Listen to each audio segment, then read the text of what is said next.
Assalamualaikum warahmatullahi wabarakatuh. Halo semua, perkenalkan nama saya Tiara Disyara. Saya dari kelompok 4 akan menjelaskan materi tentang indeks harga. Yang pertama, pengertian indeks harga. Indeks harga merupakan suatu ukuran statistik yang menyatakan perubahan-perubahan harga pada suatu periode ke periode berikutnya. Indeks harga mempunyai ciri-ciri sebagai berikut. Yang pertama, indeks harga sebagai standar perbandingan harga dari waktu ke waktu. Yang kedua, penetapan indeks harga didasarkan pada data yang relevan. Ketiga, indeks harga ditetapkan berdasarkan sampel, bukan populasi. Keempat, indeks harga dihitung berdasarkan waktu yang kondisi ekonominya stabil. Yang kelima, penghitungan indeks harga menggunakan metode yang sesuai dan tepat. Dan yang keenam, yang paling terakhir, yaitu penghitungan indeks harga dengan cara membagi harga tahun yang akan dihitung indeksnya dengan harga dasar dikali 100. Baiklah, saya akan menjelaskan tentang jenis-jenis indeks harga. Yang pertama ada jenis-jenis indeks harga konsumen, yaitu indeks harga yang mengukur perubahan harga barang dan jasa yang telah dikonsumsi oleh rumah tangga. Tujuannya digunakan sebagai indikator utama inflasi. Contohnya makanan, transportasi, dan kesehatan. Yang kedua adalah indeks harga produsen, yaitu indeks harga yang mengukur perubahan harga barang pada tahapan produksi. Biasanya digunakan sebagai untuk memprediksi pergerakan indeks harga produsen di masa depan. Contohnya bahan baku dan bahan setengah jadi. Jadi yang ketiga adalah indeks harga yang akan dibayar petani dan diterima oleh petani. Pengertiannya yaitu indeks harga ini hanya mengukur produk harga pertanian yang akan dibayar dan diterima oleh petani. Jadi, indeks harga yang diterima petani berkaitan dengan penetapan harga dasar di sektor pertanian. Tujuannya yaitu memahami dinamika harga di sektor pertanian. Yang keempat adalah indeks perdagangan besar, yaitu indeks harga ini hanya mengukur harga pada tingkat grosir. Tujuannya yaitu memberikan gambaran tentang pergerakan harga sebelum sampai ke tangan konsumen. Contohnya, barang dalam jumlah besar yang dijual ke pengecer. Metode penghitungan angka indeks harga terbagi dua. Yang pertama, metode agregatif sederhana, dan yang kedua, metode agregatif tertimbang. Dalam metode agregatif sederhana, semua barang dianggap sama dan dijumlahkan secara agregatif atau keseluruhan, baik untuk tahun dasar maupun untuk tahun yang akan dihitung angka indeksnya. Rumusnya yaitu, ia sama dengan sigma Pn per sigma P0 kali 100%. Ia merupakan indeks harga agregatif. Pn merupakan harga-harga pada tahun N atau tahun yang akan dihitung.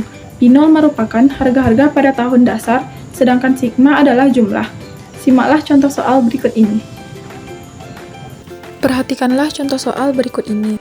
Berdasarkan data di atas, hitunglah indeks harga tahun 2021 atas dasar tahun 2020 dengan menggunakan indeks agregatif sederhana.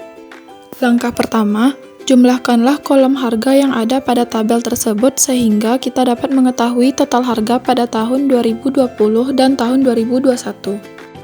Dari penjumlahan tersebut diperoleh total harga pada tahun 2020 sebesar 68.100 dan total harga pada tahun 2021 sebesar 83.200. Rumus agregatif sederhana yaitu sigma Pn per sigma P0 kali 100%. Sigma Pn bernilai 83.200 sedangkan sigma P0 atau tahun dasar bernilai 68.100. Jadi, 83.200 dibagi 68.100 kali 100%. Hasilnya adalah 122,17%. Yang kedua yaitu metode agregatif tertimbang. Dalam metode agregatif sederhana atau tidak tertimbang, terdapat banyak kelemahan. Kelemahan metode agregatif sederhana muncul karena adanya penggabungan harga barang. Padahal barang-barang yang dihitung memiliki karakteristik yang berbeda. Oleh karena itu, dalam metode yang kedua ini, kita mengikut sertakan faktor penimbang atau bobot bagi setiap barang yang ingin dihitung angka indeksnya.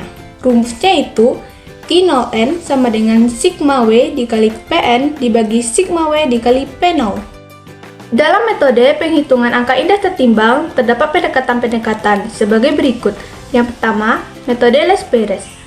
Metode ini dikemukakan oleh Lespeyres, yaitu suatu metode penghitungan angka indeks tertimbang menggunakan faktor penimbang, kuantitas harga pada tahun dasar atau Q0. Rumusnya yaitu IL sama dengan sigma PN dikali Q0 dibagi sigma P0 dikali Q0 dikali 100%.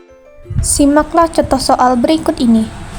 Menghitung angka indeks agregatif tertimbang dengan pendekatan metode Las Peires dengan rumus IL sama dengan sigma PN dikali Q0 dibagi sigma P0 dikali Q0 dikali 100%. Sigma di sini merupakan penjumlahan dari barang A, B, dan C. Pertama, kita akan mengkalikan Pn dengan Q0, yang dimana Pn adalah harga pada tahun Kn. Sedangkan Q0 kuantitas pada tahun dasar. Jadi 150 dikali 11, 300 dikali 20, 700 dikali 15. Lalu dibagi dengan P0 dikali dengan Q0, yang dimana P0 adalah harga pada tahun dasar, sedangkan Q0 yaitu kuantitas pada tahun dasar. Jadi 100 dikali 11, 200 dikali 20, 600 dikali 15. Setelah dikalikan, maka hasil kali tersebut ditambahkan, yaitu 1650 ditambah dengan 6000 ditambah 10500 dibagi dengan 1100 ditambah 4000 ditambah dengan 9000. Maka hasil tambah tersebut adalah 18150 dibagi dengan 14100 dikali 100%. Dan hasilnya yaitu 128,7%. 2. Metode PASC. Angka indeks PASC adalah angka indeks yang tertimbang pada tahun ke-N, di mana tahun ke-N adalah tahun yang dihitung angka indeksnya.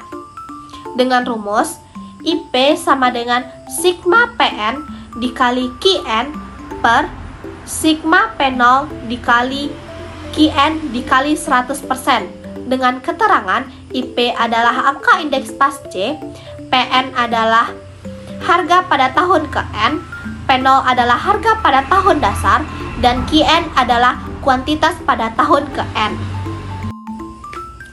Adapun beberapa hal yang harus diperhatikan dalam menentukan tahun dasar untuk perhitungan indeks harga sebagai berikut. 1. Pada tahun tersebut, perekonomian suatu negara dalam keadaan yang stabil, artinya tingkat inflasi yang rendah. 2. Jarak antar tahun yang tidak terlalu jauh. Misalnya, jika ingin menghitung pada tahun 2023, hendaknya menggunakan waktu dalam 5-10 tahun terakhir. 3. Pada tahun tersebut, terjadi peristiwa penting seperti pergantian pemimpin.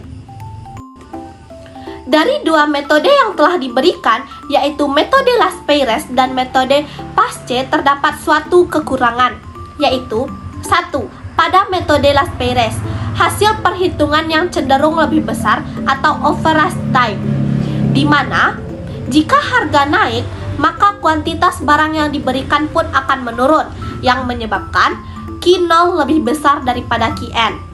2. Kekurangan pada metode PASC. Hasil perhitungan pada metode ini cenderung lebih rendah atau underage time, di mana jika harga naik, maka permintaan pun akan menurun, yang menyebabkan Qn lebih besar daripada Q0. Untuk mengatasi dua masalah tersebut, maka diberikan metode ketiga, yaitu metode Drawbridge and Bowley. Selanjutnya, yang ketiga, saya akan menjelaskan metode Drawbridge and Bowley. Angka indeks tertimbang dengan metode Drawbridge and Bowley dapat dirumuskan sebagai berikut. ID sama dengan IL ditambah IP per 2. Keterangan dari rumus tersebut yaitu yang pertama ID, artinya angka indeks Drawbridge and Bowley. Yang kedua IL yaitu angka indeks Las Peires. Yang ketiga IP yaitu angka indeks PASC. Nah, contoh soalnya sebagai berikut. Jika diketahui IL sama dengan 108,90% dan IP sama dengan 109,08%, hitunglah besarnya angka indeks harga dengan metode Drawbridge and Bowley. Caranya yaitu ID sama dengan IL ditambah IP per 2 sama dengan 108,90% ditambah 109,08% per 2. Jadi hasilnya 108,99%. Metode Irving-Fisher. Perhitungan angka indeks dengan metode Irving-Fisher merupakan angka indeks yang ideal. Irving-Fisher menghitung indeks kompromi dengan cara mencari rata-rata ukur dari indeks Las-Peyres dan indeks Passe. Perhitungan angka indeks dengan metode Irving-Fisher dirumuskan dengan berikut. Metode Irving-Fisher sama dengan akar dari metode Las-Peyres dikali dengan indeks Passe. Contohnya sebagai berikut. Jadi kita cari IL-nya pada tahun 2018 35.000 dikali dengan Q-nya pada 2017 yaitu 200 ditambah 50.500 dan dikali dengan 250 dan ditambah dengan 90.000 dikali dengan 150 per pada 2017 30.000 dikali dengan 200 ditambah 50.000 dikali 250 dan ditambah 80.000 dikali 150. Jadi kita kalikan dan tambah dapat 34.250 per 30.500 dikali 100, maka dapatlah hasilnya segini.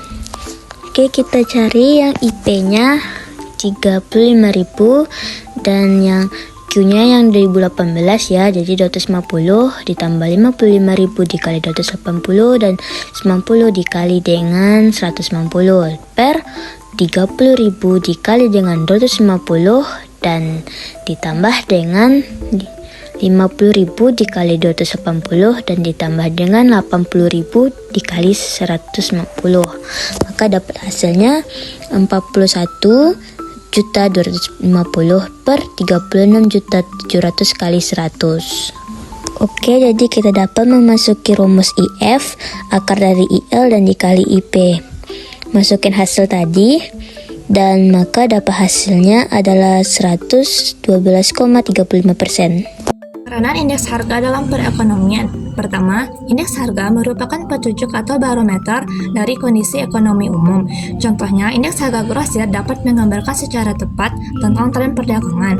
Indeks harga yang diterima oleh petani dapat menggambarkan kemakmuran di bidang agraria.